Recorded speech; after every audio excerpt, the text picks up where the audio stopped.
How are you? Good. How are you? Good, thank you.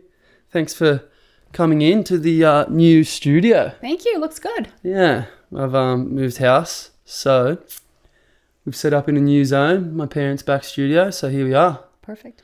Yeah, and so also something new for this episode, we've Better Beer has sponsored us. So How good. Better Beer is the official beer of Steel Noise, so cheers to that. Sorry, should have grabbed yours. Cheers.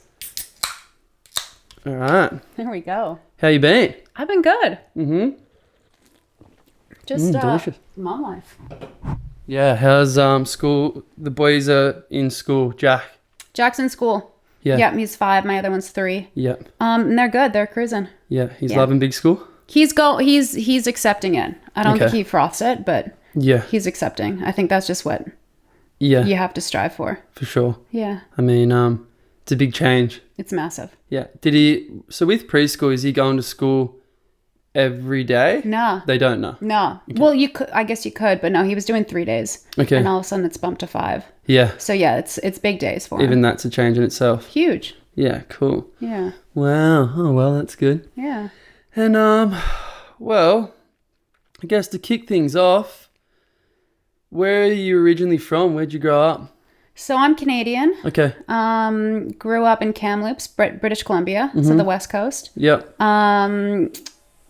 Just sort of snow was part of life. 6 months a year, you're just in it. So we were about 20 minutes from the ski hill, so we just started skiing and then snowboarding, and then moved to Whistler, which is a big ski resort, and I think you've heard of it. Yeah, I've been. Yeah. Oh yeah. Yep. Yeah, and then moved there and kind of just kept going with trying to become a pro. Wow. And then that's just sort of how it took off. So the whole family was snow. Yeah, well, based. not like my parents are British, Okay. and they moved to Canada just before I was born, and then they just liked the outdoors, so they would just take us cross country skiing, because they weren't into downhill, and then my brother and I just were kind of bored with that, so they thought, oh, we should try and get them on a ski lift. Yeah. And then we started doing that, and then my brother started snowboarding, and then I kind of followed suit. Cool. Yeah. You only got the one brother? Yeah. Okay. Yeah, a couple years older. Right.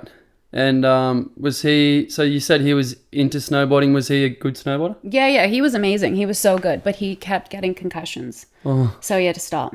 Really? Yeah. Wow. Yeah, so he was really competitive in halfpipe. Oh, man. And yeah, he was doing well. Hectic. It's hectic. Wow. Yeah, halfpipe doesn't leave much room for error. For error. So like, yeah, if you bail, you're getting hammered. You're getting pretty hammered. You are. Yeah. I've been watching the Winter Olympics. Yeah, how cool is it? So gnarly. Yeah, it's nuts. So gnarly. I reckon the halfpipe was like the most visually enjoyable. Like it was so fun to watch. It's so gnarly. Yeah. I just think like going up a vert wall, going that high. Yeah. And then having to come down, which is already enough, and then thinking about what's coming in the next 2 seconds on the other side. Like the G-forces, involved. you know, like landing, then all of a sudden just like shooting up the next wall. Yeah, that's not for me. I get hurt surfing, and water is not really that hard. I know. Surfing is more gentle Yeah, I bet. usually. So, when did snowboarding first become a part of your life? Like, how old would you say you were? I think I was like 14 before I was doing ski racing. Okay. And then I kind of it was getting a bit too competitive. And I think it was starting to cost my parents a bit of money. Yeah. And then I moved to snowboarding and just sort of started, there was sort of a club because my parents didn't snowboard. Right. So you sort of needed to be taught by other people. So there was a club my brother was in. So we just sort of joined that, and it was recreational, but you do different events and go to other local mountains. And then that's kind of like when it just sort of kicked off. Wow. And then that's sort of when the love started.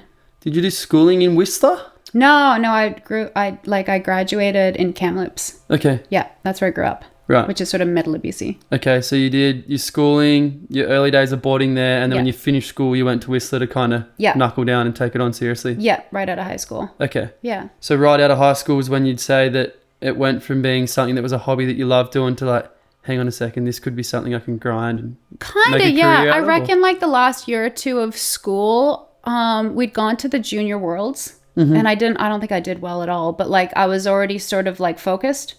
And then graduated, and then I thought, oh, let's move to Whistler, because that's sort of the place that, I don't know, that can provide. The hub. Yeah. Yeah, that's the hub. Yeah. Sweet. Yeah. And then, so like, is it like, did you go to like a sports college, or did you get a sponsorship? Like what was sort of like supporting you into that change, or did you just do it off your own back? Just off my own back. Like, my parents are so supportive, but they didn't give us money. The funding, yeah. No. So, like, I moved there, and I think I tried to save up a bit of money. I worked at restaurants and stuff. Mm-hmm. And then I moved there, and yeah, I would just work at restaurants in the off seasons. So from like maybe like April to December. Right. And there you get tips. Okay. And it's such a huge place for tourism. Mm-hmm. So you could make good money doing that. So I'd just do that all spring, summer, fall. Right. And then I'd try and take off winter to just snowboard. So you wouldn't work at all in winter, just there was a few times time. I had to, like we had the Olympics in 2010 and the money was just too good. So I worked for those 2 weeks. Yeah. Or a few times, like, I don't know, I had an incident where I busted 2 snowmobiles in one day and it cost me a lot of money. So then I initially called up my brother because he was working kind of Canada's version of FIFO. Uh-huh. And so he's making a bit of money. And I was like, dude, I need to borrow like 15 grand. And he just transferred it to me. And then I called my boss being like, hey, can I work? And then I just worked hard for like, I don't know, 6 weeks or something. And I just made it back. What's a couple of snowmobiles worth? Oh, we were able to fix them kind of. But like I don't know, I ruined the front end on one. And then I ruined the whole like frame of another. So I think I don't know, like a full sled is worth like 15, 20 grand. Like it was a horrible day. Yeah. Well, I was going to, actually that was one of the things I wanted to dive into, that we're halfway down there. So like, how did you do that? How did you bust one ski, let alone 2? And it was on the same rock. It was horrible. It was the worst day. We'd spent like 2 days trying to get into this one zone because if it snows that much, you got to like make a track, turn around, make the track more. So then it firms up. Because if you're just riding in deep POW, you can't. Bogging out. It just bogs out. Okay. And if you're trying to get some pretty steep hill climbs, you got to kind of like do it again and again, leave it to set overnight. And so it took us a couple days to get into this one zone. And then we were up in the Alpine, and it's kind of up and left. And I was pretty beginner. I had a couple friends that were really good at sledding. So they were like fully, showing me around. And it was this beautiful, pristine day. And you just had to go up and around, and it was just all powder. And they're like, you can get it. Like, just go for it. So I just like let it go. And I just was going, and there's no sign of rock. And underneath the snow, there was just this massive rock. So I went flying over the sled, stopped dead. You were going quick? Oh, so fast. Because you have to go fast, otherwise you'll bog out. Oh, you bog out, yeah. So I just went so fast, smashed into this thing, go flying over the handlebars. Yeah. And I'd fully ruined the front end of my sled. And it was probably like 8:30 in the morning. Like it was early, like the day was not done. Right. So we turned that sled around. We're like, all right, we're one sled short today. We're still just going to have a good time. There's some good lines. We're just going to, go for it. Yeah. So we just like do these lines, and right next to the rock is where the track was. Mm-hmm. And that track started getting, the more you go on it, the harder it gets. And it was turning to ice. And then later in the day, I dropped someone off, and I was coming back down on their sled. And I was still a beginner, and I couldn't, like, the rock was right in the middle of like the V. Where you'd already gone. Yeah. So you have to like side hill to get around the rock. And I just didn't have the expertise to do that. And I was trying to do it, and I was just getting closer and closer to the rock, and I slammed right into it over the handlebars again. Wow. And I fully ruined his whole, like, the frame of it. It was so heavy. Wow. How are you feeling after that when you got home? Oh, it was horrible. So we had to go home on 2 sleds, 4 people, 2 sleds. Mm-hmm. And then we had to call the heli the next day to pick up our sleds. No. Yeah. So it was an expensive day. Expensive day. Oh my gosh. It was so unenjoyable. That does not sound enjoyable. I know. I think I went home and I just bought a bottle of wine, and I was just like, this is so... Just put the thing vertical after that. Oh, it was such a bad... But anyway, yeah, definitely some stressful times. Oh my gosh. That is crazy. So like, one of like, something I wanted to ask you is like, what would you say one of your worst days of snowboarding was? Would that be up there? That would be it. But like, I guess anything more gnarly is when you get injured. Yeah. Cool. Like that was 2 sleds, and it was really expensive. Yeah. But injuries obviously are worse. Injuries worse. Yeah, cool. For sure. All right. Well, let's not go too far into that just yet, because I'll be keen to touch base on that way more a bit down the track. Yeah. So, You mentioned you started skiing and racing on skis. Okay. Yeah. So that's how you started out doing that. Yeah. So just like gates. Gates. You know, like is that parallel. the little things that? Yeah. So just doing that, but like when I was little, like I probably started when I was 8 or something. You know, so you're just doing it. I don't know. It's kind of like it's sort of just what you do because your parents can't teach you that. So you just go into these clubs, and then that's sort of just the way it goes. Whether you're competitive or not, it's kind of just what you do on weekends. Right. So it kind of just started that way. And the transition then into snowboarding, was it like an overnight, you know what, I want to change the two for the one?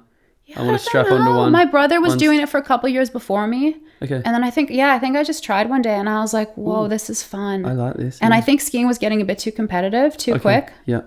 Yeah, it was something. Sweet. Couldn't fully remember. And then you said that you were riding half pipes. Yeah.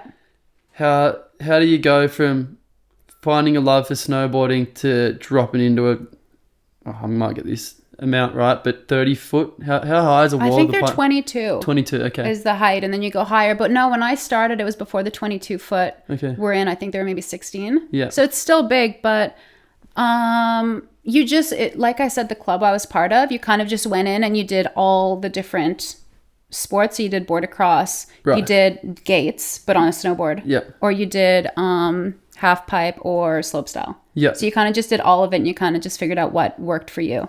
So I kind of did board-across and half pipe a bit. Wow. Yeah. Did you continue on with the board-across, or were you just like half pipe? I like flying. I was too little that I kept getting smashed by the big chicks in board-across, and I just go flying. Wow. So I wasn't heavy enough. So it wasn't, I'd get so nervous at the top of those runs because they're pure ice.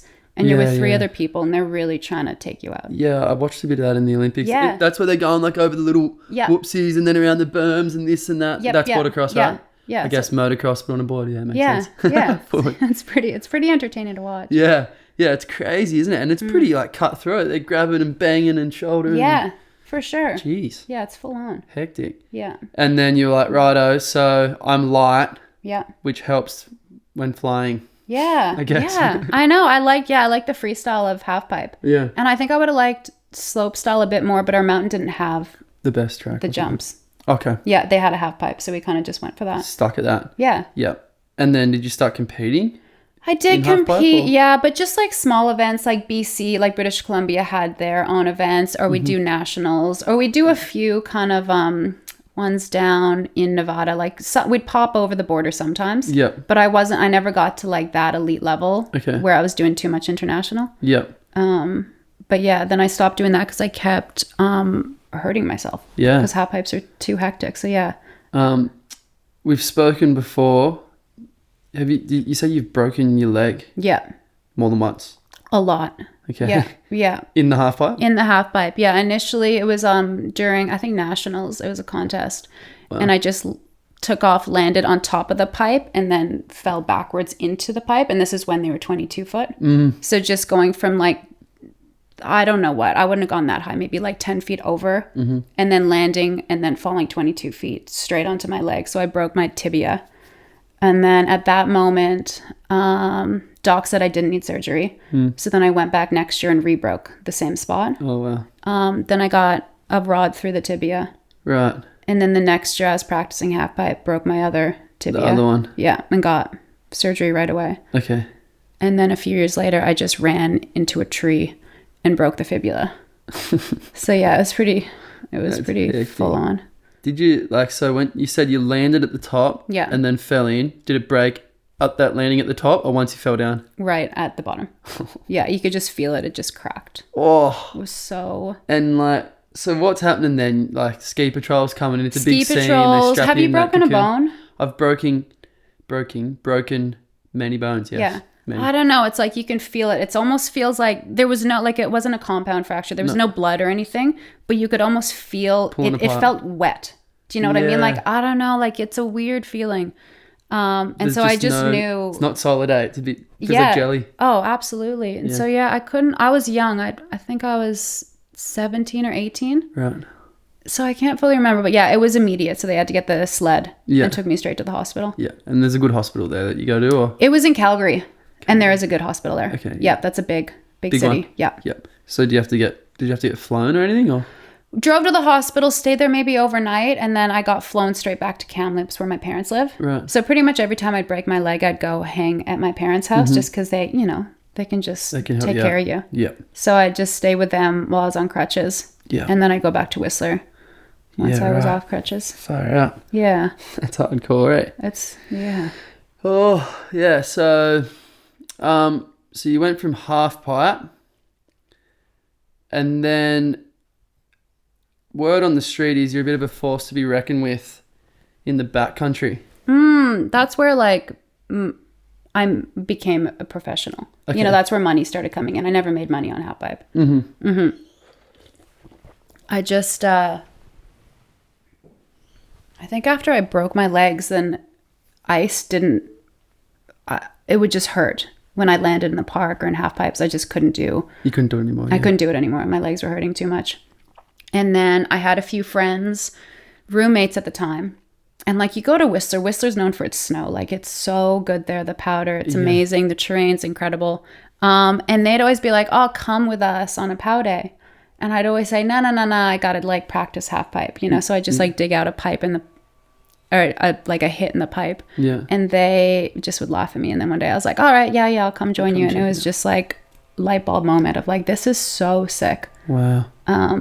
So then sort of just started going that way. And then I got my first snowmobile. You got your own one? Yeah, yeah. Wow, okay. Yeah, that's the only way that you're going to succeed. You need to have your own. You can't just kayak like you do here.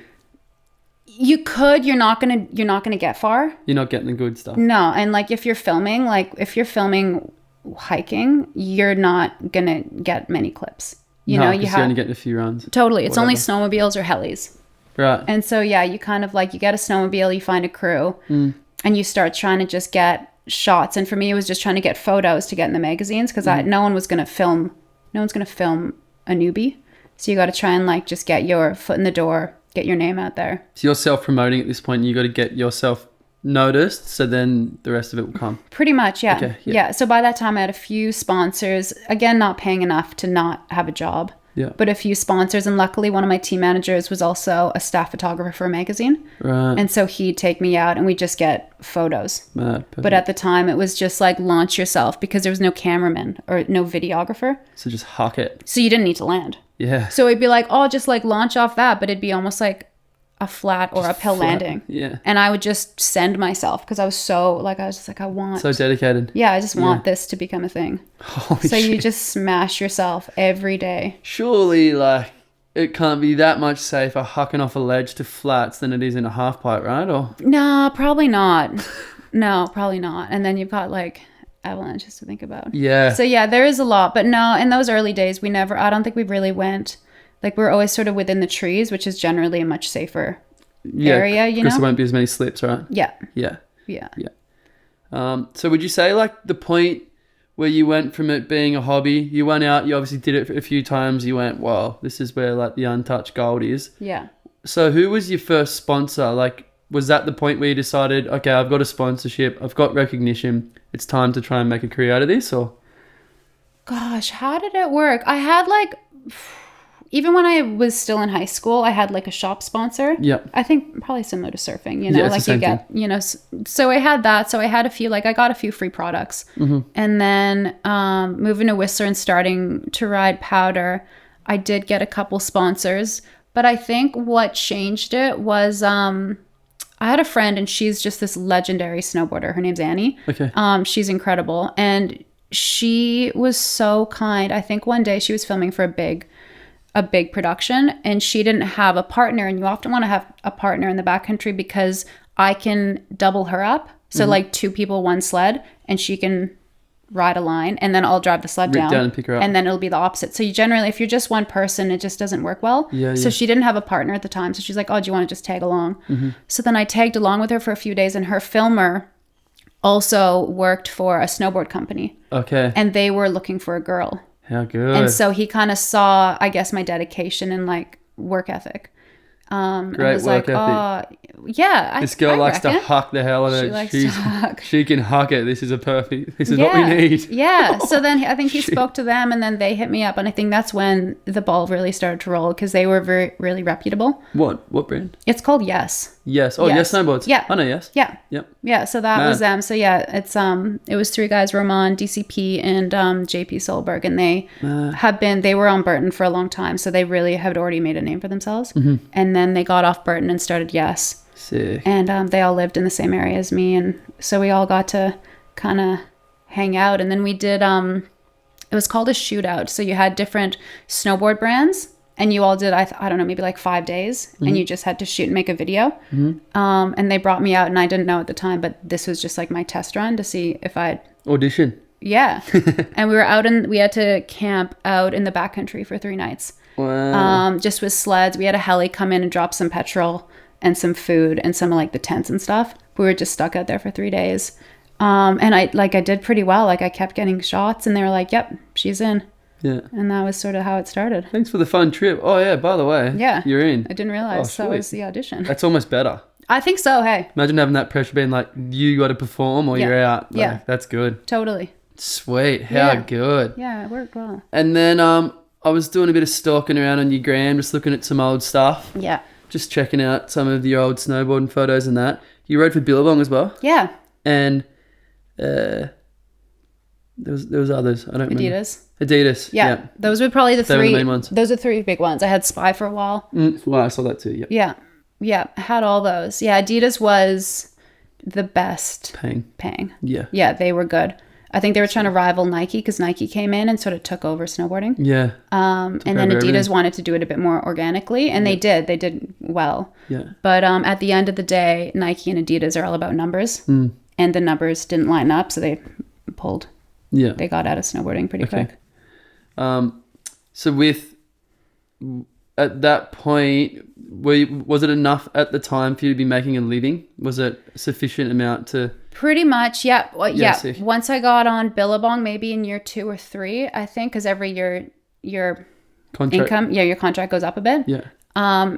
I was making enough, and then Adidas came in, and it was definitely enough. And I wasn't too good to not work in the off season. Like I still liked being a server, but I was just gone so much that I was like, oh, I can't do it to you guys. So then that's when I quit my day job, then just did that. And then I actually ended up moving down to California every summer. Yeah. Okay. Down to Encinitas. Yeah. And that was really good because all the magazines are down there. Oh yeah. And so I feel like if you're Canadian, you don't have as much visibility. You could be a better snowboarder, but you just don't have as much visibility as if you're American. That's the Americans, and so since I was down there, a lot of times they would just need like a rider for just like a how's their setup shot or just like a 1-page something. And they'd be like, oh, Helen's right here. Like, we'll just call her up. Yeah. So it was helpful for that. Yeah. And then that's when I kind of got excited about surfing too. Yeah, fully. Yeah. Yeah. It was pretty good. Because I was just going to say, oh, you're going down there in the off season, but the off season is going to be the summer, which is the summer in both places, obviously. Yeah, it's same. Yeah, we're same hemisphere. Same hemisphere. So yeah. Would you travel to the southern hemisphere, or would you travel to places with snow in the off season? A little bit. Went to Chile. Went to New Zealand. Oh yeah. For more so for catalog shoots. Yeah. So like Billabong, because generally all their new stuff comes out, I don't know, in September. So you'd go do a catalog shoot in August with all the new gear, and they just take photos of you and that sort of thing. So that was usually how it worked. Yeah, sweet. Yeah. Cool. And obviously, before moving to Australia, you never came here for snowboarding, obviously, because the snow's kind of crap. No interest in Australia. Hey, I had absolutely no thoughts on it. I can't imagine there would be. I know. Yeah. Okay. Sweet. So, how long would you say that your professional career as a snowboarder? Like, what was the duration of that? Honestly, it wasn't that long because it took me a long time to sort of get my foot in. So I reckon I probably started making money in I don't know, probably 8 to 10 years total. Okay.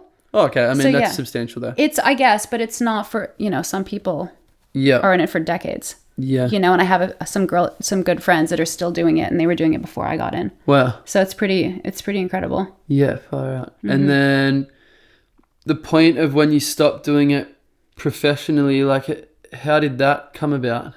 I was burnt. on it. I feel like I had a lot of, like, I never had any major situations. Like, I'd been buried. Yeah. I'd had a lot of almosts, but like there were no catastrophic moments. But I think with all of those things, it just kept like, I don't know. I had something called adrenal fatigue. I don't know if that's like a common term these days. I think they say it's not your adrenals fatiguing, but anyway, it's when you're overstressed and the hormones that counter it, you almost deplete yourself of them. Yeah. So then your stress levels they're just more erratic and they just don't work. And I just get so tired. I wasn't feeling normal. I was just like lying in bed, but then you couldn't sleep. Like it just took a toll on me.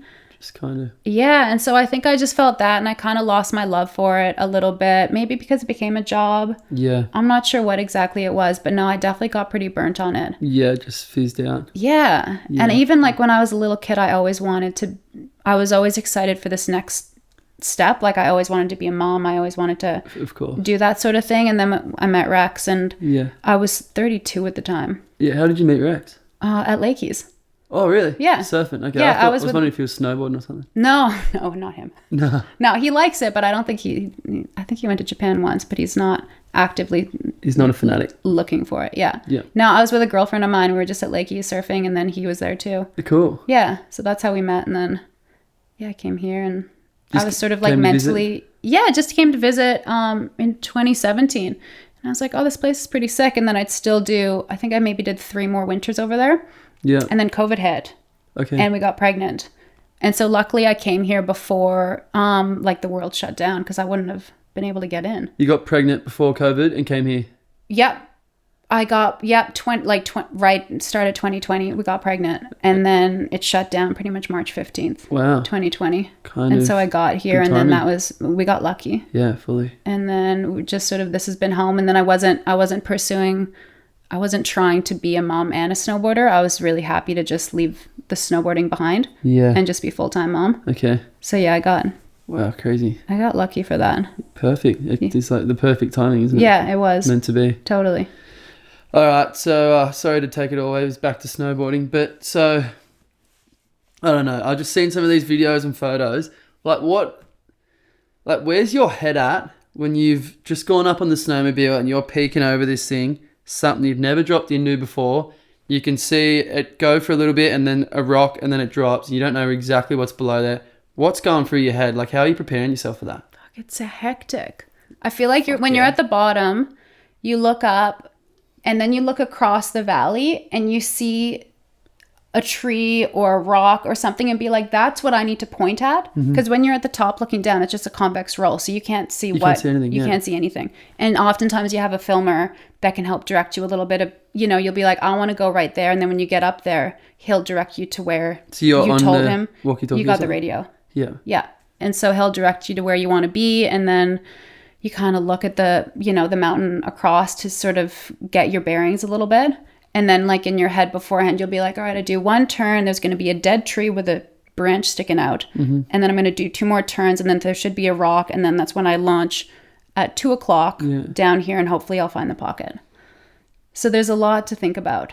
Are you mapping that out? So at the bottom, are you ever like taking photos and semi-drawing it or like mapping out your route? You definitely take photos so that when you get to the top, because sometimes you get to the top and there might be 2 or 3 other riders that are doing their shots too. So you might be getting to the top and waiting an hour before you do your run. Oh, right. So you'll always have a photo. So then when they say, hey, Hel, you're up, I'll look at the photo just to like remind myself of what I'm doing. Yeah, because but by that point, you've got so much shit running through your head, it's probably wiped. You forgot what you've just mapped out. Yeah, exactly. So yeah, there's a bit on for that. And then, yeah, just having to try and find the line too. That's always a bit of a process. Yeah. I've done a little bit of backcountry and we've been out to Club Lake. No. It's out the back of Charlotte's Pass, kind of. Oh, yeah. Yeah, and we just hike out across the river and then up to the lake there. Oh, cool. And dropping into that, when I did it was the first time I'd done it. And it's just that thing you can see, like I went with Russell Bjerke and his partner CJ. Yeah. And they both went first. No, she went first, sorry. And then he went behind me. So she was down the bottom so she could see and make sure I didn't die. And he was at the top. So if I was going to die, he would come and pluck me off the hill. And they're just like, I'm like, I'm a bit out of my league, and they're like, yeah, you kind of are, but just like, you know, you'll sort it. You'll be right. Just go for it. You just don't be stupid. That's class. So I've sort of dropped into it, but I was freaking out because you see it, and then you just sort of see it roll over, and I'm like, I have no idea when I get to that rollover. I don't know if there's a sheer cliff. I don't know if there's a rock. I don't know if it's a perfect bar. I have no idea what's coming. Yeah. And I just walked up over there, which is so far away, and then walked along the top. I don't know what's going on here. Yeah. And I was freaking. It's hectic. It takes a certain mind to slow yourself down. Yeah. To like get good. I got lucky because I'm pretty good under pressure. Okay. So whenever the camera rolled, I always would do pretty well. Good. Yeah. Whereas I had a girlfriend that we were both like going for the whole snowboard dream, and she was so good, but as soon as the camera went on, she just could not figure it out. Yeah. And so I think, yeah, I definitely got lucky there because, yeah, I always performed pretty well when the camera was running. Yeah, you had the right side of the pendulum. Yeah, but I didn't, like, I haven't done anything. Like, I don't meditate. I don't. That was what I was about to ask. Yeah, there's nothing. I feel like I should because I feel like my head sometimes probably needs it. Yeah. But back then, no, I just sort of, I want to say I took deep breaths, but I wouldn't have even told myself to do that then. There's no like pre-drop rituals or anything, no thoughts that you'd get yourself I think to you set get like, up. you just like, you make sure your bindings are tight. You like double click them, triple click them, try again. And it's just sort of like a thing. But I always made sure I didn't have any, what is it, like wearing the same pair of socks? Like I always made sure I didn't have anything that was too routine in case something swayed, like in case I forgot to bring my good socks on a trip or something. Yeah, that's a tactic in itself, right? Yeah, so I just made sure everything was always a bit erratic so that nothing was, I couldn't get in my head over it. Chaos is the strategy. Yeah, a little bit. I like it. But I don't know, I guess you kind of just like know what you're good at and you kind of stay there. Like I was never that good at, a lot of people built, we call them cheese wedges. So you kind of find a nice roller and then you just build a massive jump before it. Yeah. And you just launch yourself. But since half pipe was my background, not jumps, that was never really my thing. So I'd find more like natural things or like pillows, which essentially are like boulders just on top of each other, and then snow falls on it, and then it's kind of like a like fun pillows. Yeah. Like pillows. Yeah. So like I always try and found my way around just building cheese wedges. Yeah. Yeah. Do you watch much of that Natural Selection? Yes, I watch it all. So good. It's sick. Hey. Yeah. Oh, I like that you like it. I love it. Yeah. I'm on the cusp of being a bit of a snowboarding fanatic. Okay. Yep. Didn't realize. I've only done it. If I get a season pass this year, it'll be my 4th year, maybe 5th year in a row. Which mountain? I just go down to Perisher. Yeah. Just because it's 4 hours and I can go. Yeah. But I've got the love for it. So like now it's like, now all my feed, apart from stupid weird memes that come up on my feed, there's way more snowboarding than surfing. That's epic. Yeah. Yeah, I know. I definitely know there's a fair few frothers in town. I love surfing dolphin. Yeah. Because I always see Scotty. And he is just like the biggest frother. Like no matter what the season, he sees me, he'll tell me how the snowpack is somewhere. Yeah. And he loves it. He loves it. He goes to Idaho. Yeah. Every year. Yeah. Religiously. I know. I hear all about it. He loves it. It's pretty epic. How good. I know. Yeah. It's pretty good. I feel like recently, since COVID, a lot of people have got the bug around here. It makes sense. It's 4 hours. It's pretty easy. You can have a surf in the morning and go and hit the hill in the afternoon if you want. Yeah. It's definitely it's pretty cool. It is. I know. So would you say like now, obviously having the majority of your snowboarding career behind you, would you say that you have a different relationship with risk to what you did back then? Yeah, I reckon. I guess back then you kind of like were hungry for the risk because I think so. The quality content's coming from higher risk, I suppose. Yeah, I reckon. Like I definitely, for me, I think having kids, it changes everything. I bet.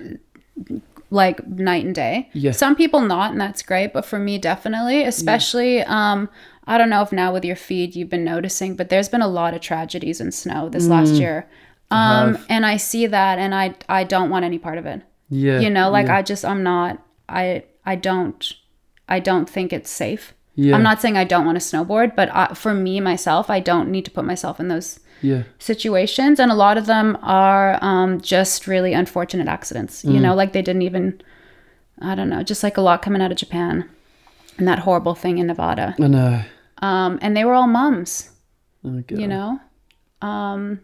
So yeah, the avalanches are really, really, they've gotten to me, obviously, you know, but back then, whether it was, I don't know, maybe climate change, maybe just more people in the backcountry, but it just didn't seem like it was as common occurrence. Yeah. They're definitely like, we all knew someone that had died snowboarding or skiing in the backcountry. Yeah, my roommate who had got me into snowboarding, in powder snowboarding. Yeah. He died in maybe 2007 or something, and he was just riding like off-piste Whistler. Not even deep. It was deep. It was a pow day. Yeah. Yeah. But I mean, like not deep in the back country, just kind of off the side of the main runs. Just ducked a fence like we always do, of course, on a pow day. And he passed away, and that was the first like real shocker of just like, holy shit, that's so hectic. Yeah. And then just last year, one of my best friends' husbands passed in a really bad avalanche. So, is he also Canadian? Yeah, they're all Canadian. And I think it's a good friend of one of my friends. Do you know Kristen O'Keefe and Nick Jacobson? Yes. Yeah. Yeah. Yeah. You know them. I know them. You worked for him. I worked for him. We met him last year with Leanne, wife of... That's the friend. Yeah. That's the connection here. That's so funny. He did bring you up, and I totally forgot about that. Yeah. That's classic. But yeah, they're really close. Yep. And I think it hits home more because my youngest is the same age as their son. Zale. Oh, Zale? No, I mean, sorry, Leanne's son, Kyber. Oh, sorry, right, yeah. And I think just when there's young kids in the mix, it just changes the game. Yeah, that's hectic. And it's just really tragic. Yeah. So yeah, I don't have the incentive to go out back. Do you ride at all anymore?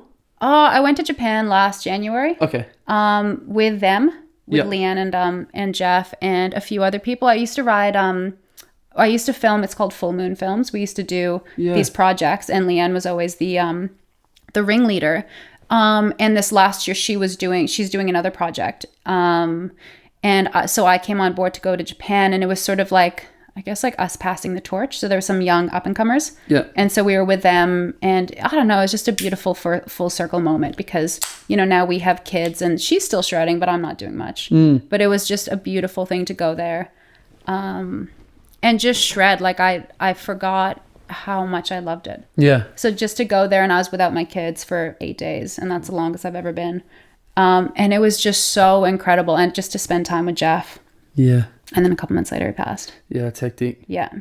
That's so is she still like, she hasn't just thrown the towel in now that she's lost her partner due to snowboarding? Is she still riding? She's still shredding. I think she's still continuing this film project. Good, because it's, you know, it's their they legacy. don't want the deaths to be in vain, because there was more people that passed in that avalanche. There were 3. Right. He was one of 3. Yeah. Crap. Backcountry? Yeah. Yeah. So she's still going, and she just sees the love of it because he loved it. Because he loved it. Yeah. So he's like, she's not stopping anytime. But good I think with all those things, it's just sort of, put everything in perspective. And I don't want to not snowboard, but I'm not. You got priorities. Yeah. Yeah. For me. Yeah. Just sort of mom life is where I'm focused. Yeah. I mean, I suppose you've had the golden years of it. Yeah. And now these are your golden years, sort of. Yeah. A different golden years. Different golden years. Yeah, exactly. Yeah, but I love them the same. Oh, man. Yeah, hectic. So, I obviously, now that my partner lives in Los Angeles. Yeah. From here, but she lives in Los Angeles. So we go back and forth. And she's just like, doesn't want to do... Essentially now she's like, well, cool, we don't have to ever do a winter. And I'm like, well, kind of want to do a winter, you know? Like, I want to go snowboarding. Yeah. So I'm trying every angle, like trying to like, no, like you love it, you know? Like, yeah. And she's just the last month or so just sent me this and this and this and this. And she's like, I'm not going to, like, don't try and convince me. Yeah. I don't want to. And I'm like, no, like, not being insensitive, but like terrible timing for all of this stuff to happen all at once. It's just like, she's just like, nope. And I'm like, oh. It's, But hectic. Yeah. So gnarly. It's really hectic for sure. Why so much, do you reckon, recently? Just happened. Like, who knows? There's obviously going to be a lot of analysis on the tragedies that have happened, and, you know, more will come out. We don't know. Maybe more people in the backcountry, like we said, global warming, you know, like the spikes of temperatures. That's what more creates slips, huh? Yeah. But yeah, we don't know. Okay. Yeah, that's gnarly. Yeah. That seems like a That seems like one of the scariest ways to pass away. I could not imagine. I got buried once, but it wasn't a bad burial. I was riding some pillows. And we call it a hot tub at the bottom. I just landed on my ass at the bottom. Yeah. And then all of a sudden the pillows fell on top of me. Wow. And then when the pillows flip, it's kind of icy at the bottom. Right. So I just like tried to punch through and I couldn't get through. Because the ice. Because the ice. So I just couldn't get through. I wasn't not breathing. Like I had a little pocket. But, people saw me. So it's not like they had to pull out their transceiver and find me. They knew where I was. Yeah, okay. But it still takes them a while to get to me, to get the shovel out, like put the bit on the shovel. Yeah, all that. And then it was all dark, but you could hear muffled voices. So I knew they were coming, but I was fully not getting out on my own. So scary. And so you just hear them and you're like, yeah. And then I think they could like yanked on my board a bit because I think my board was showing a tiny bit, but my face and stuff were way lower. Below. And then you kind of see the darkness get a bit lighter and lighter because they start shoveling. And then they just smash me shovel in the nose, like blood everywhere. Oh, cracked you.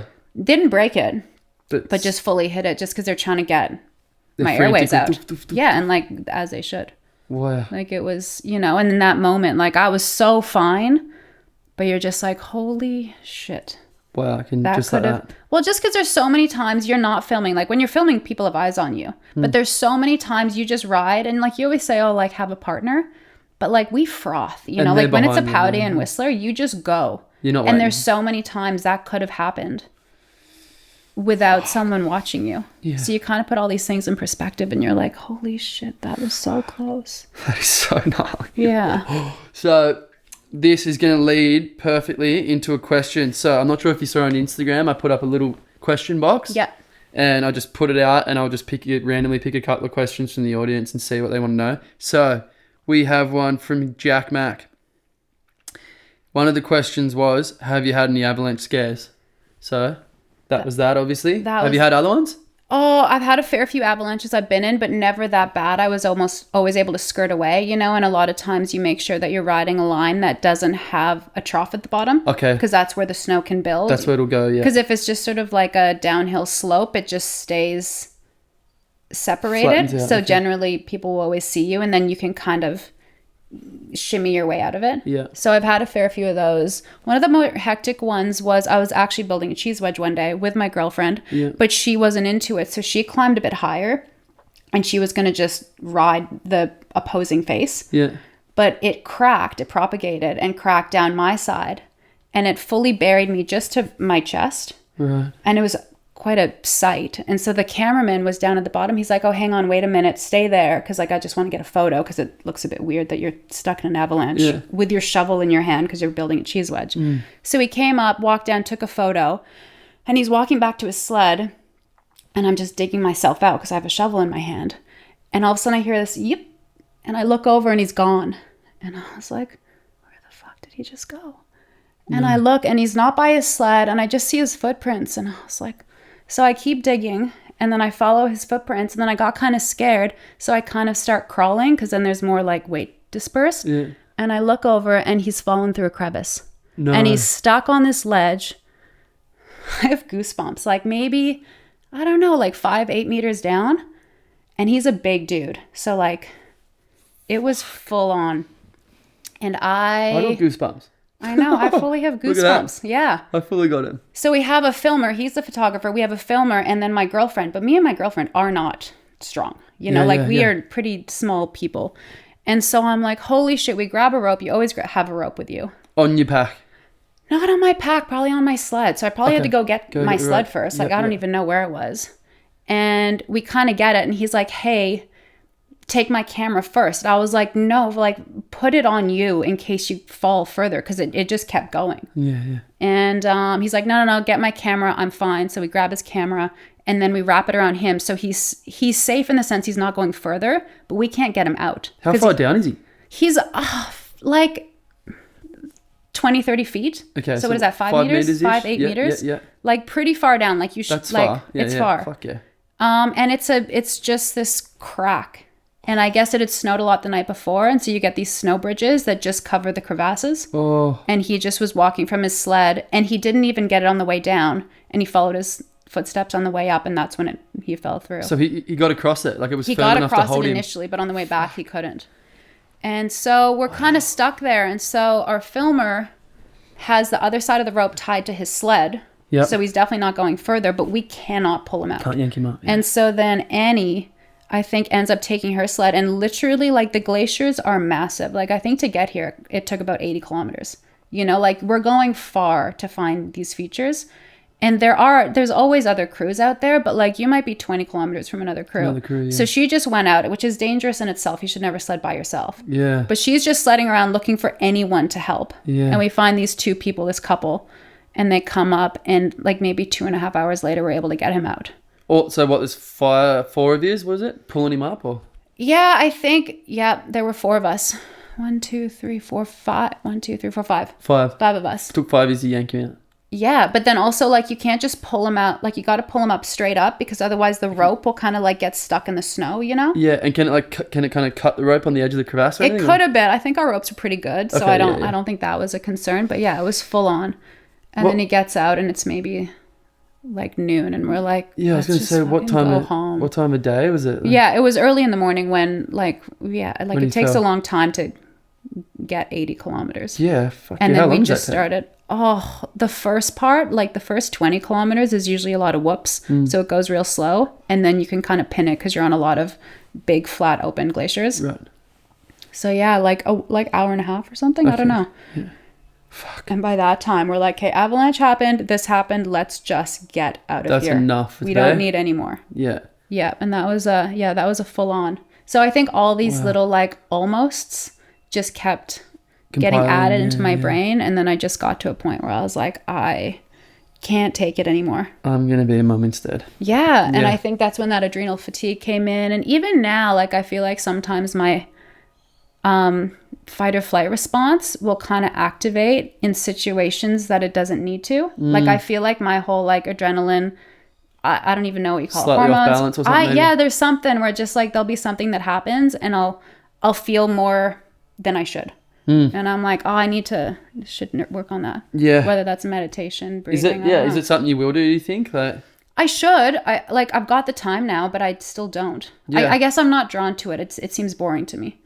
But I know I should. I've just started doing it just because I'm like that severely ADHD, and it does. Well, I haven't done it much lately, but I was doing it every morning, and it took me a bit to be able to slow down enough instead of sitting there going, anyway, so what am I going to do? But then like after a while, I was like, I'd sit there, and then my alarm would go off, and I'd be like, oh, I just did 20 minutes. Like, but isn't your head just thinking about constantly? But like if you do guided ones, it's saying like, okay, so presumably a thought's come into your mind right now. Think about that thought, acknowledge it, and then now focus on just letting that thought pass. And it talks you through it, like, which helped. Yeah. If I just sit there by myself, I'd be there going, oh yeah. You just go on YouTube. Oh. Just type in however long, 10-minute meditation, and you just pick one, and it'll take you a while to find someone's voice that doesn't annoy you, or you might get a bloke that's too loud, or he speaks and he shocks you. Like it's like it's going to be very like specific to what annoys you and what doesn't. Right. Like I had to get the right sound and voice and the right this and the right music, and but once I got it, I was like, yeah, and it helped. Yeah. I will. I got to try it. For sure. It's just like a nice, even just this fact of taking that little bit of time and just that trying to start your day calm was enough that I felt the improvement. Yeah. Because I'd roll out of bed and be like, fuck, I've got to go to work. Fuck, you know, like instantly I'd just be like, boom, boom, ready to go. Like just like tense. So that was enough. Yeah. But yeah, let me know how you go. Yeah. Yeah. So next from Jack Mac. Jack Mac was he had some good questions. Nice. So obviously, if you're going out there and into the elements, especially that far from help, and obviously, sure, you've got your team out there, but when you're doing that ride or when you're out there, you're isolated. Doesn't matter how big a team you got. Even if you've got a handful of people, you're still isolated. Yeah. What kind of avalanche training did you do, or would you continuously like update your training? Or you definitely wanted to. I reckon I probably did the least of. Some people were very active and like always updating it. I always did mine. I did like the medical courses. I did the avalanche. I think I got to avalanche 2. Yeah. Which isn't bad, but like there's so many more courses that I should have or could have done. Yeah. And I just sort of, I don't know. I think I have no good reason for it. I just kind of like didn't do it. I felt pretty confident in the people I surrounded myself with. And again, that's not fair, because if they got in a bind, I need to know how to do it. You need to be good to help them. Yeah, I felt, I did feel pretty good. But I think there's just like never, you just need to always practice. And if you're out back, you should be doing a course every year. To sort of like brush up on your, on just like what you do if something happens. Right. I was going to ask, how often would you recommend updating that? I think yearly. Yearly? Yeah. Okay. Yeah, cool. And like obviously being in that world, you've got all your own gear, right? You've got your own gear. Yep. Big pack? Like how much stuff are you carrying? Big pack. The last few years we'd usually have a blow-up pack. What are they called? Blow-up pack. Like you have like a psh, if you get a navy, and then they blow up. Oh yeah, like an inflatable sort of vest. Yes, there's a term for it. Impact suit. No, it's just a backpack. It's not like part of your jacket. And so you just like fully clip on, and you wouldn't use it if you were just doing like pillows or something, but when you're riding lines where the avalanche potential is much higher. You pull it before you go? No. So you have like a safety thing, and then you remove the safety thing. So if you pull it, it's like it's ready to go. So you're ready, yeah. It's just there. It's just ready to go if you need it. And then you'll say like, hey, dropping in 10, whatever, you'll ride the line. And if an avalanche started, then you just do that, and then it generally brings you up to the surface. It's not a guaranteed, but I think it's highly successful. Way better, yeah. Yeah. They got a similar thing in surfing. Right. Yeah, got, I don't know if it's the same technology, but you got like these little CO2, I guess they are, canisters. Yeah. And they fit inside, and you pull it, and the whole thing inflates and pulls you up. So like Russell and guys like that have these, like if I surf big waves, I'll wear an impact suit, which has got flotation all around the legs and back and so that just makes you more buoyant. It's just more buoyant, and it's like if you hit hard at the bottom, they call it an impact suit, but I wear it for flotation. Don't you wear a helmet? No. Yeah. No, I don't. But Russ has got the super one that's impact suit with canisters. So when they're surfing jaws and stuff, you can be as athletic as you want, but if you get hit by an 80-foot wave, you're down there for a while, and you're going deep, and it's like trying to focus and equalize, like you need. Oh, absolutely. So they're exact same sort of thing. Yeah, and it makes them more confident in catching a wave because they've got this backup. Yeah, I think it's like a part of that kind of high level of dangerous sportsmanship is you have to, like, safety is a huge part of it. Yeah. There's no shame in being safe when it comes to that. Oh, yeah. And I think that's a good aspect of that kind of high danger level of sports. Absolutely. Yeah, I started wearing a helmet when I was doing big lines. Because generally the lines are near rocks. Yeah. And so you'd wear a helmet in case, because there's so many rocks just under the snow you don't see. Yeah, for sure. So if you start tomahawking, you just want to make sure you're safe. Yeah.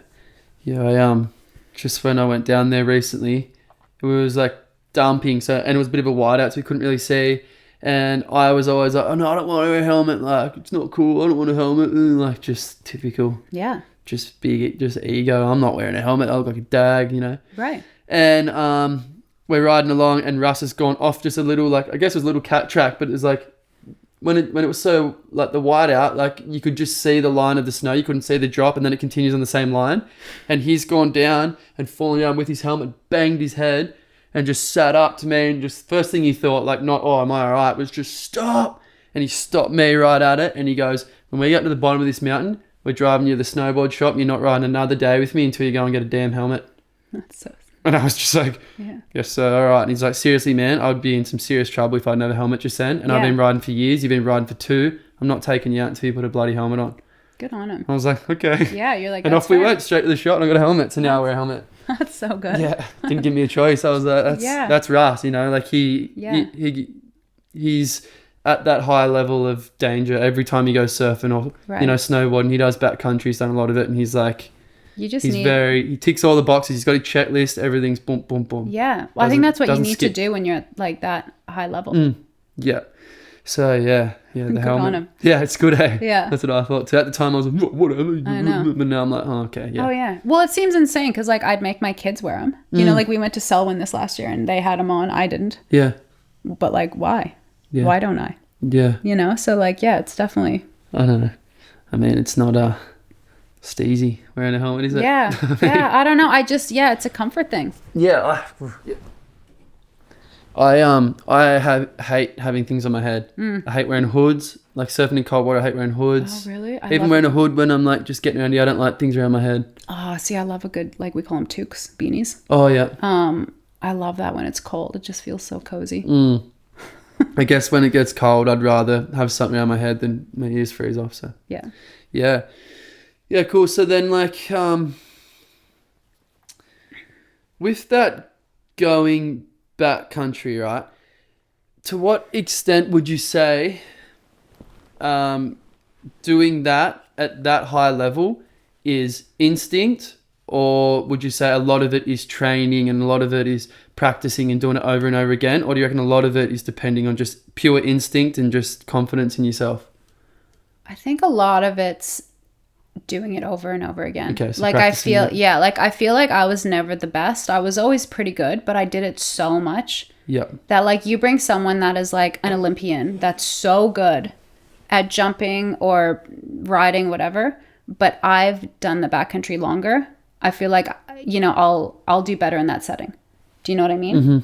So yeah, I definitely think it's like the repetition and understanding that like I've, you know, dropped a cliff 200 times and the probably first 100 I'd eat shit. Whereas now I know how to do my weight better, you know, things like that. So yeah, I think a lot of it is just time and time again. Okay, cool. So yeah, so practice. And like, are you training like physically, like to prepare yourself for that kind of intensity? Are you training? I feel like I got lucky because when I broke my legs, I was so young and that got me into a really good training setup and, you know, a good gym, that sort of thing. And just got me understanding that like you need to take care of yourself, you know, because before that I didn't really go to the gym. But I was, you know, 17, not that you don't go to the gym at 17, but not many people go.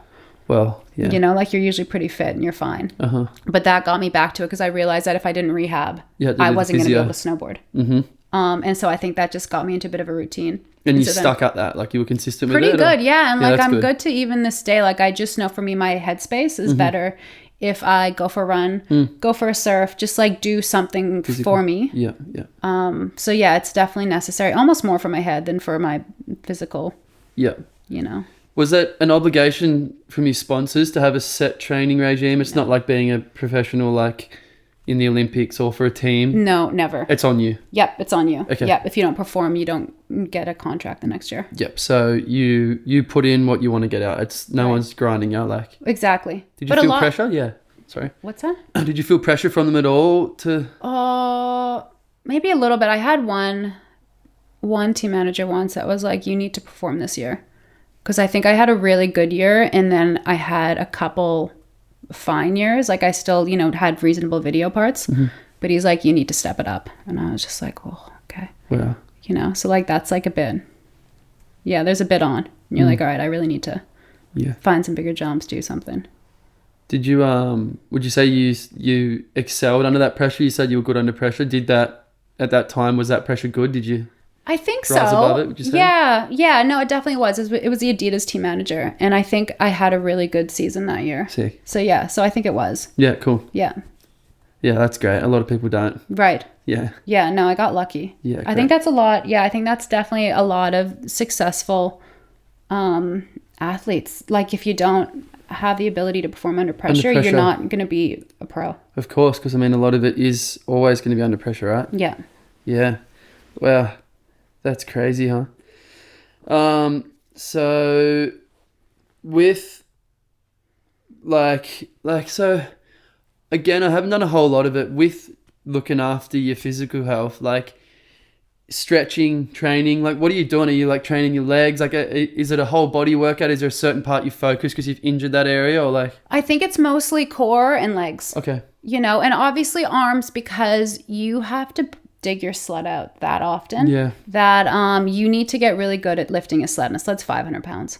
Okay. So like you're not lifting the whole sled, but you're lifting the back end. You're having to like pivot it out of the trench that you've just dug yourself because you know, screwed up a moment on the sled. And you bogged it out. Yeah. But I got pretty good at sledding. So I didn't get myself stuck too often in the last 5 years. And the sleds got better. You know, like they just made them better. So bogging out wasn't as common. But yeah, you still get yourself stuck. And so you definitely just need, just everything. Just everything. Yeah. But yeah, a lot of core, a lot of glutes. Yeah, for sure. And I guess we touched on it before, but like the you were saying you don't do a whole lot for your like, you haven't yet found it necessary to work consistently on your mental health. But would you say as you get older, maybe those times, those crazy mental challenges, you reckon now they're catching up to you and you can feel it a bit more as you get older, would you say? Yep. I reckon I'm not, I think so. I think, with Jeff's passing, it affected me. I got really lucky. I haven't had too many close people pass away. Yeah. And I think when that happened, it just hit home so much because I just seen them. Our sons are the same age. Like it really affected me, and I don't think I'm past it. Yeah. So it just makes me think like, I think I need to really work on it. When God forbid, like mom or dad, they're getting older, if they pass away, if anything, like I don't think I've got my headspace set up for that. You're not ready? No. Yeah. So, no one is, but. Yeah. So I think I definitely I need to work on something. Okay. Yeah. Yeah, shit. That's so hectic. Yeah. Because like, I guess you're essentially kind of seeing a bit of a mirror effect and be like, whoa, like that's pretty close to home. That is a good friend, same age. Yeah. Wow, that makes a lot of sense. What would happen if I was in that situation? Totally. You're kind of relating a bit, huh? Yeah. And I feel like I go morbid real quick. Like if Rex is going to surf, whatever, a wave, and I don't hear from him from 3 hours, my head will go pretty negative pretty quick. Yeah. And you're like, man, just message me when you get out of the water. Yeah. And like it shouldn't go that way. And I know he's fine. Yeah. But my head's sort of wired negatively. So do you think, I mean, not to like go out and be a doctor and diagnose, would you say there's a little bit of PTSD from that? Just having those images in your head of crazy shit that can happen, you kind of like, oh, I know what's possible. Yeah. I think so. I think so for sure. And I am super claustrophobic now. Like if my, kids make a cubby house, like I can't go in it. Yeah. Yeah, just from being buried, I think. Wow, crazy. Like, okay. So yeah, I definitely have, there's definitely moments. Or just like if like, I'm not surfing big waves, but if I, go under the water for a while and I'm just like, wow. Get a bit panicked. Like this is a bit skits. Like why am I under here for so long? Oh shit, I don't like it under here. Yeah, I don't really like it. I'd like to breathe, please. Far out. Well, I guess actually just something came to mind then is I suppose maybe a little bit of something you might have a bit of PTSD from is Rex did hurt himself, right? Right. Yeah. And I don't think I was even in the country when that happened, but that was pretty hectic, right? Like it was pretty hectic. I was 30 weeks pregnant with our first child. Yeah. Your first is Jack? Jack. Yeah. And he was out surfing, whatever, somewhere south of here. Yeah. And I was just walking. I just like clocked a lot of kilometers walking when I was pregnant because I like running and I just couldn't run anymore. Yeah. And I remember I was over by Collars and then I got a call from Rex and I was like, hey, and it was Ryan Walsh. Yeah, Welshie. Yeah, Ryan. Welsh. Yeah. And he was like, hey, and you never want someone else to answer your partner's phone. Yeah. And I was like, what? He's like, everything's fine, but Rex hurt himself. He's in the hospital. Could you get here? And I was probably 10 kilometers from home. So then I messaged Yvonne Watts, Pricey's missus. Yeah. I don't know why. Like, I just was like, she's going to be available. Yeah. So she just picked me up, took me straight to the hospital. And yeah, that was full on because he broke his back in 6 places. Yeah. But luckily not paralyzed, but we didn't know for certain. So he went from Milton to Nara to Wollongong. Yeah. And then he was there for, I think, 3 or 4 nights. Was there surgery involved? There was no surgery, hey. Okay. No, he had definitely some back doctors checking him out. And I think they all realized that it was all, it wasn't going to slide or however it goes. Yeah. So then he was in a back brace for quite a while. And then, through into the birth. And so then I was like, well, you're not going to like be able to get in a bathtub with me with this back brace on. So then we had to get our doula, just to like organize the birth thing. And then... Did you do a home birth? Is that... No, did a hospital birth, but ended up being an emergency Caesar anyway, just with how it all worked out. Yeah. But yeah, like he was in a back brace for I think 3 months. Yeah. And then gnarly. Recovery was a lot. But like again, he's pretty cooked, but also I think that's gotten him into consistent stretching. Yeah. Like I feel like sometimes it takes an injury to realize that you got to work on your body. Well, that's why I see him at the gym now. Yeah. Because I've also broken my back.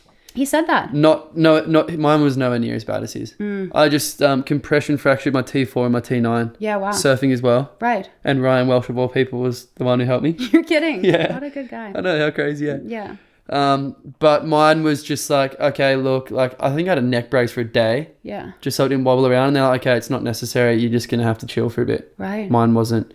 Rex's was obviously way worse. Yeah. But even if I push on those spots now, it's sore. Oh. So now I've got to, that was a part of the reason now that I've got to train, because I've got to build everything up around it, because it gets sore and then everything goes and locks up. Yeah.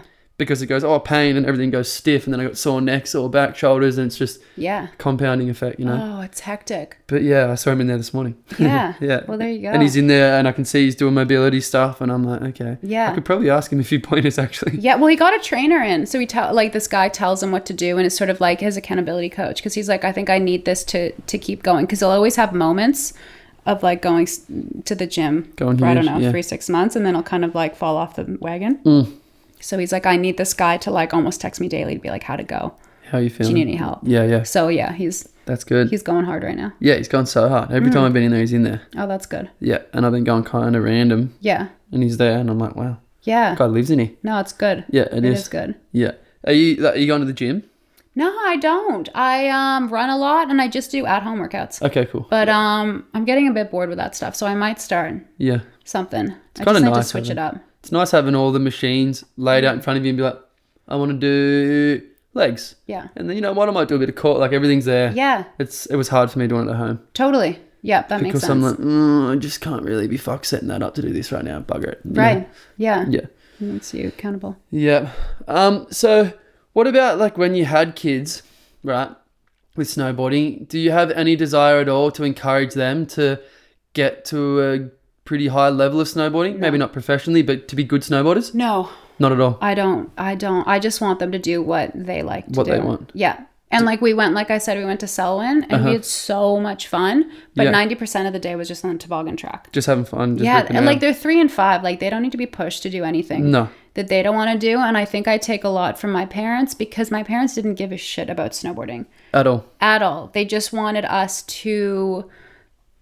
Essentially, they wanted us to be outside. You know, like they didn't want us on the Nintendo. They didn't want us like, you know, being inside all the time. They just sort of were like, do outside things. Doesn't matter what it is. Just go, you know, do that. And I think that was a big part of why they moved from England to Canada, because Canada is such an outdoors sport. Oh, yeah. How is it? It's so central. And so, they just didn't care. And every time I hurt myself, like they just kind of checked in. They're like, are you still happy doing this? Like, do you want to try something else? Like, do you want to... I don't know, do whatever. And I'd be like, no, I am frothing to snowboard. They'd be like, okay. And they just supported me. Keep going, Yeah. Great. And I think that's what scares me a bit sometimes. You see a lot of young frothers here surfing. Yeah. And I'm like, man, I hope they're not being shoved. You know? And like, I don't know. Yeah. And there's some that I do know around that are. Yeah. And I know a lot of them are frothing, and they that's probably epic, love that, yeah. But I just want the parents to be their safe spot. And if they're not frothing, they can go to their parents. Yeah. You know, because if they can't, then that's a bit scary, because I've seen that in snowboarding and the kids get burnt out real quick. Yeah. Yeah, for sure. Yeah. And my parents are kind of the opposite. They're like, you want to do a comp? All right, let's go to the comp. Like, you sure? All right, let's go. Like they were kind of like, oh man, let's just go surf. Let's go hang at the beach and like not drive around the country and go and hang out and crowded and, you know, and have to pay and drive and stay somewhere. But they were also like, you want to do it, let's go. Yeah. But like, don't just go because you think you got to, because we're happy to just hang at the beach and go surfing all day. Like, I think that's all you want. They won't push you at all. That's it. At all. They couldn't care less. Like, coming from a heat and daddy, but you do realize you just chatted the whole time, you didn't get a wave and you could have got through that heat. And I'm like, yeah. And he goes, oh well. Lazy bored, go surfing down the beach, whatever, I don't care. That's it. Yeah. Just couldn't so that's 100%. I'm not pushing. Yeah, good. I just want them to be outside and they froth the beach.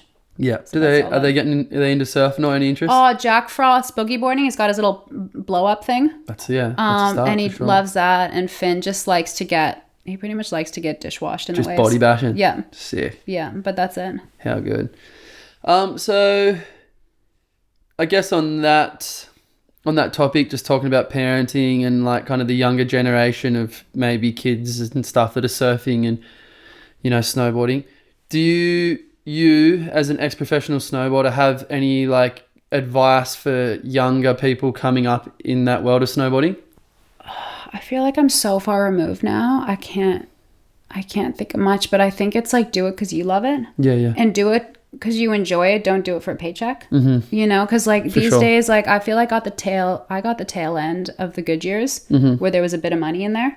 But now, unless you're the top 1%, you're not making money doing it. So do it because you enjoy it. For sure. You know, I think that's the biggest thing you can move forward with. Yeah. Would you say when you were like in that world was when kind of snowboarding was at a good It was already coming down. Yeah. But I got the last few years, like with Adidas, the money was pretty good. Great. But that was sort of it. Yeah. You know, and I think probably the 10 years before that, those were the golden years. Those were the golden years. Yeah. It's kind of similar to surfing. Right. Like, I guess I'll probably get the times wrong, but maybe the 2000s were like, you know, there's huge money in surfing. Yeah. People were like making mega money. Yeah. And now it's like the paychecks from what they were like a tenth. Right. Yeah. Yeah. It's funny how back then when before all the internet, there was so much money in these sports, and now everyone's funneled all of this content, yet somehow there's less money. I'm like, how does that work? No, I know, it's crazy. Strange. Yeah. I think social media has probably changed that, but I don't really know much. So, of your golden years, what would you say were some of your career highlights? Oh, I think just video parts in the end, you know, because that's sort of what, as a free rider, that's sort of what you're going for. And I think I just got recognized a bit of just like there was Transworld snowboarding. Did you have Transworld surf? Yep. Yeah. So that, you know, like I got on the exposure meter, which was a big deal, that sort of thing. Or I got recognized at some of the award shows a little bit. Sweet. But, yeah, I had a few good video parts. I think like for women's, you know, I was sort of on the podium once or twice. Sweet. Those sort of moments. But yeah, like I don't think I was like top, but I was doing well. Yeah. You know, like I don't think I won that many accolades. Okay. But I did pretty well. But you were like shooting up in the top names for a bit there. Yeah. Yeah. For sure. I mean, that's the highlight for sure. Yeah. Yeah, great. No, lucky. I'm just just came to mind then, we talked about it a moment ago, full moon. Could you explain that, sorry? Yeah, so Leanne Pelosi, who's been doing snowboarding forever, she started Full Moon. She did a bunch of women's projects before I was really snowboarding at a professional level, probably like very early 2000s. Yeah. And then she started Full Moon, which was I think about 6 of us, mostly Canadian, a couple Americans. And we did a 2-year project, and it went so well. Really? And it was such an incredible, video to be a part of. Who was endorsing that? Like Adidas. Okay. Billabong, probably Nike at the time. I think it was still when Nike was going. Kind of just all our sponsors. Okay, so everyone had separate sponsors that were all contributing to some degree? So essentially Leanne would hit up all of our sponsors and say, hey, do you want to put in? So they would put in. So Billabong put in, and they all put in to make this. And it was a pretty renowned all women's snowboarding. Yeah, all women's, yeah. Yeah, movie that I think sort of stands the test of time. Like I reckon it's kind of like always going to be something to talk about. Is it a single... It was one movie. Single movie? Yeah, which now I was saying she's doing a second one. Yeah. Obviously things look a little bit different with just like what's happened this last year. Yeah. But I think she's continuing on with it, and she's going to try and finish it up at the end of this year. Yeah. Probably a dumb question, but I'm assuming you won't have any part in that. Well, I was in Japan with them. Okay. Yeah, so there is a little bit, but the plan was to do a bit of stuff with the kids to sort of like showcase how some of us have sort of moved on. Move forward, yeah. Obviously cool. A lot of that got changed with what happened with her husband. Yeah. But yeah, who knows? we're actually going to meet up in Hawaii in a couple months. Cool.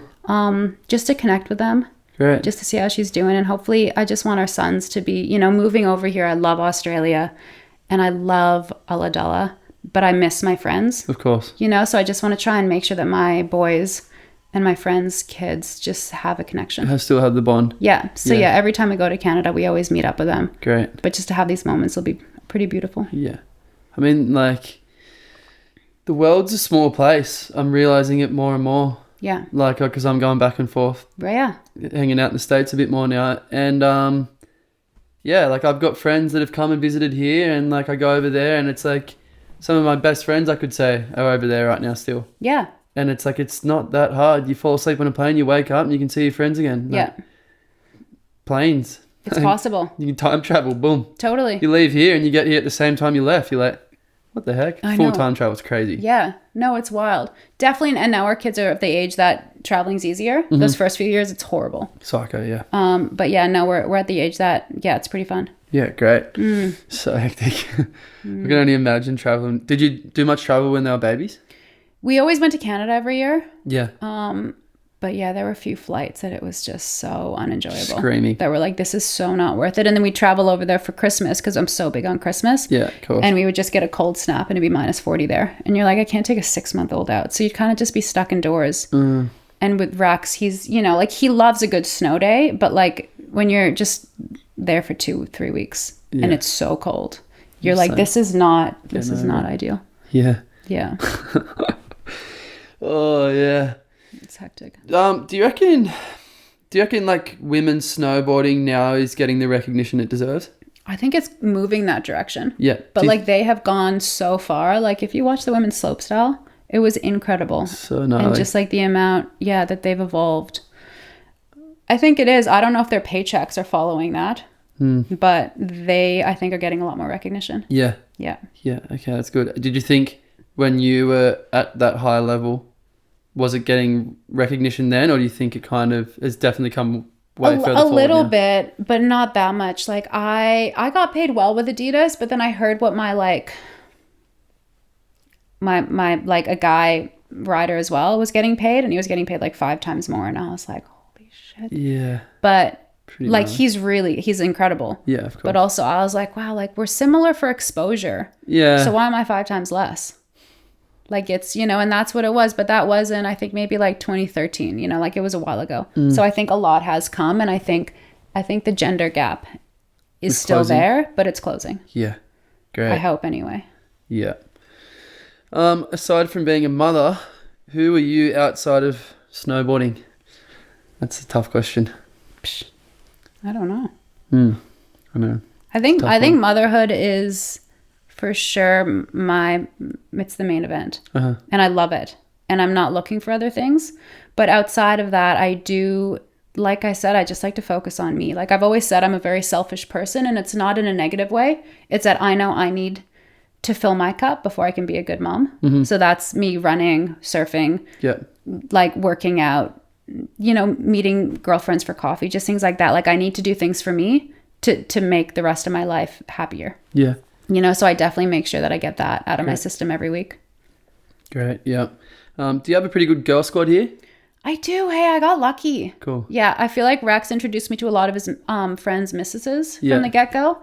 And there's a fair few chick surfers that I, you know, have a little surf group that we try and get out quite a bit. Because I feel like that can always be hard, especially being a foreigner. Yeah. Coming to a new land. There's obviously, to some degree, I mean, there's obviously not much between Australians and Canadians, but there is the gap of race. Like we're from different places. We kind of have a different way of living to some degree again, like I said.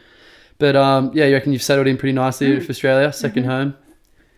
I feel like I got in really good, and I got, you know, good friends with Pity Chiria. Yeah. Who's now moved though. Yeah. And just like her little squad. But yeah, I think surfing is such a common bond that it's just easy, and I can go for a surf not with anyone, but I'll still know people in the water. Yeah. So that in itself, you get a bit of socializing out, and then you feel comfortable just going back and hanging with the kids the rest of the day. For sure. So yeah, I think I got lucky. I think if you didn't surf, it'd be hard to get your fill. Yeah, I agree. You know? Yeah. It'd be hard.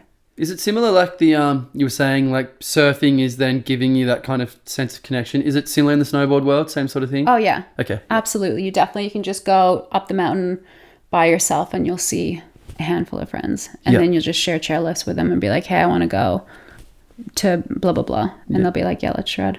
Would you say the bond between surfers versus the bond between snowboarders, would you say with snowboarders is better because you're kind of working together more than when you're surfing?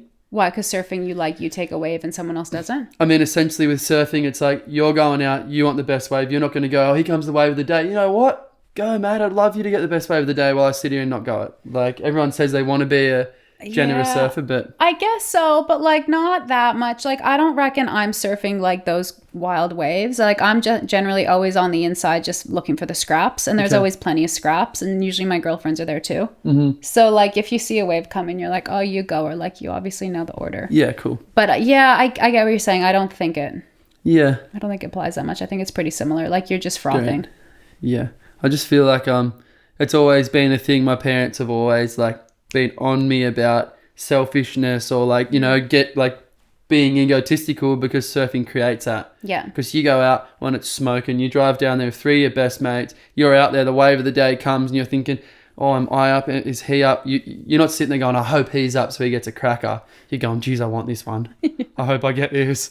I hope the guy on the rocks gets me clipped. Like, I hope it's me. Yeah, that's funny. Yeah, and I think with filming, it might have been a bit of that, but we were still so good with each other, because with filming, there's only one person that can do the line. Yeah. So it's not like, oh, hey, let's all stand there and then drop this same cliff, because you don't want to have tracks in your shot. Mm-hmm. But I think that was always fair. You'd always like get to the spot, and essentially whoever verbalized it first would get the line they wanted. Yeah. But then you'd help your friends find a different line. Okay. And then next time you went to the different spot, you say, you choose first. Okay. You know? So I think it's just a lot of camaraderie. Yeah. And you're going to enjoy your day more if you do that. Yeah. It seems like there's more working together for a common goal. And essentially, like, if you're hitting a feature, you probably hit the feature and then your mate comes along and hits the feature behind. I'm not sure how it works with filming, but when I go snowboarding, it's like, oh, you go first. Yep, you're good. All right, we'll go next. Everyone's there waiting for you at the bottom. Yeah. Whereas it's just kind of like the ocean is forever changing. It doesn't seem like the same kind of thing. Yeah. So I see what you're saying. I've just wondered that. Like, I've wondered, like, is the camaraderie stronger between snowboarders? Because I mean, even in surfing, it is. Yeah. Because we all share a common goal. But I mean, like, it just seems like it's being able to all have a crack at the same thing, kind of in the exact same conditions, seems like it would make it more of a team. I think so. And I think as well, when you're way out in the mountains, you have to wait for each other, or you should wait for each other. Yeah. And so I think that makes more of a team thing. Whereas if you're surfing, you're just in the same rotation zone. Yeah. So you're not being like, all right, we just got to this knoll. Let's wait for everyone to like group up and then we'll go again. Yeah. You know, just like for safety reasons. Yeah, exactly. So yeah, there probably is a bit more like united. I've always just wondered that. Yeah. Makes sense. Yeah. Yeah, great. Wow. So I guess after snowboarding, right? So you had your career as a snowboarder. Did you set yourself up during that career enough then to be able to retire from snowboarding and not have to then seek a new career? Did you manage to set yourself up sufficiently, or? I got pretty lucky. Well, lucky, but also, I made some good decisions. Like I made a bit of money, not a ton, but I always lived below my means. Mm-hmm. And then when I made a bit of money, I had a few friends that just were always buying real estate. And I was like, what are these guys doing? Like, how does this even work? So I kind of like figured it out with them. And then I ended up buying a couple apartments in Whistler. Great, yeah. And they're walking distance to the gondola. So like I got really lucky. So I do Airbnb with them. Oh, you still have them? Yep. Oh, great. I was just thinking you might have got them, flipped them. No, so I still have them. So that's sort of my revenue. And I got lucky because when I met Rex, I was already too old to get just like a working visa for Australia. Yeah. So if I didn't have that passive income, I probably wouldn't have come here. Yeah. You know? Yeah, cool. So I got pretty lucky there. So yeah, I still have them. They just tick over and they do well. And that's your source of income now? Yeah. Great. Yeah, good. Yeah. Well played. I know. I got really lucky. So yeah, when I exited snowboarding, I had everything lined up. Ready to go. Yeah. But it still took a bit for my head to get out of it because like I don't know, like on a March day, it's snowed 2 feet, it's sunny.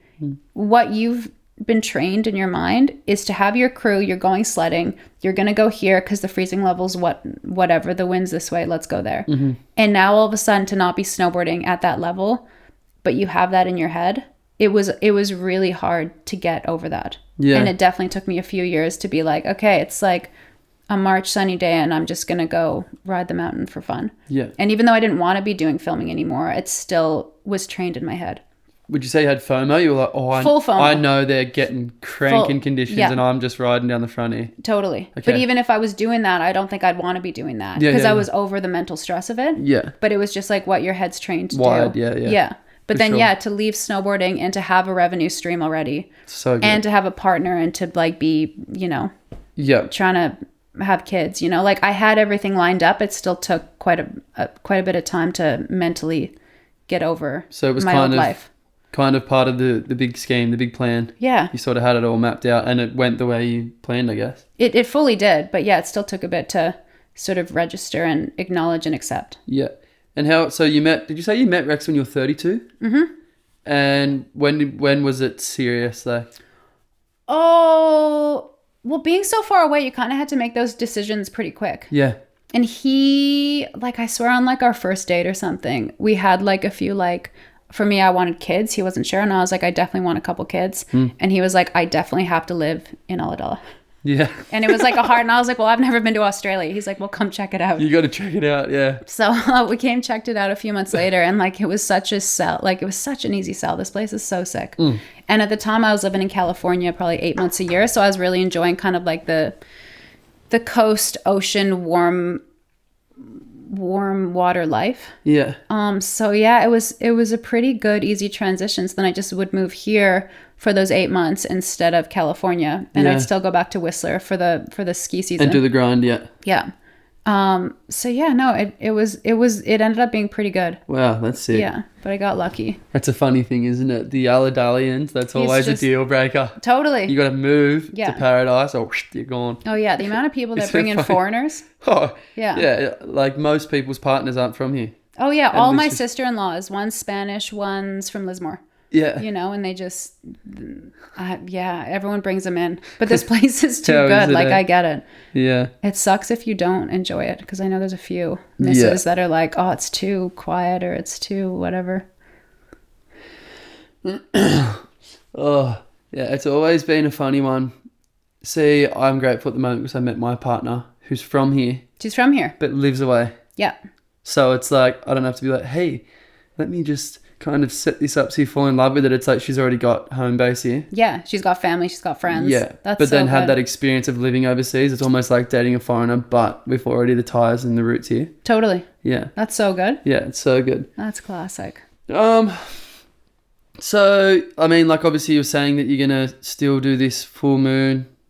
Do you think you'll do another couple of trips in with that? Probably not. Riding or no? No, I don't think so. Like I definitely, down the track want to do some more snow trips with my girls, but it's not specifically to film. Yeah. It's just to hang out and just have a ride and get back to the roots. Yeah, because like I said, I'm not interested in that life anymore. Yeah, fair. Mm-hmm. And so I guess what's like, what would you say you're fired up on at the moment? Like, just like, it might seem boring, but just family life. I just love it. Like I feel like kids are, I don't know. Everyone says like you only have so many good years with them until they don't want to be around you anymore. Until you're not cool anymore, yeah. Yeah, and I feel like I see a lot of dads out surfing with their kids, and you see how attached the kids are, and then all of a sudden I see the dads and the kids aren't around anymore. Yeah. And I'd be like, oh, where's your son? They're like, oh, he doesn't want to surf with me. Yeah. And you're like, wow, so you have such a short amount of time